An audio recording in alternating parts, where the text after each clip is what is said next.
But I love throughout this whole LIV, controversy, how the Americans are completely oblivious to the atrocities they've committed across the world. Now, go look into the Bush connections to the Saudis. George Bush Sr., George Bush Jr., both of these guys were heavily in bed with the Saudis, including the bin Laden family. So, look, I like a good conspiracy theory myself. Big fan of Richard Syrett's show here on Saga 960, where he dives into a lot of this kind of stuff, but I'll save you that. You can go listen to Richard's show in the afternoon here on Saga 960. But for those familiar with the 9/11 conspiracies, you'll know that the Saudi Arabian own between 5 to 7% of the whole United States finance industry. Okay, there is hundreds of billions of Saudi money invested in all American business. So now all of a sudden that they want to get into Gulf, it's a problem. Well, it wasn't a problem for George H. Bush Sr. and George W. Bush Jr. These guys were heavily in bed with the Saudis.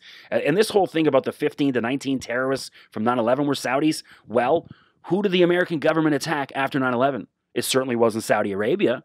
They went into Iraq and Afghanistan. So that whole argument, so the American government even knows, well, we're not going after the Saudis. They got too much money in what we do. So understand that. Now, I don't want to get into the whole thing that, who actually committed 9/11. That's a whole other podcast I could do or show on my own. I'm pretty well versed in all that stuff, but it's so ridiculous. Dear America, you're throwing stones in a glass house. Nobody's bombed more countries around the world than the United States. No one's committed more atrocities. Now, they put a polish on it saying it's, in the form of freedom, but this whole thing about, the Saudis are imperfect. Now, I don't want to defend the Saudis, but I just think it's so rich that the Americans of all people are sitting here talking about, their foreign policy and how they're perfect. But either way, it's ridiculous.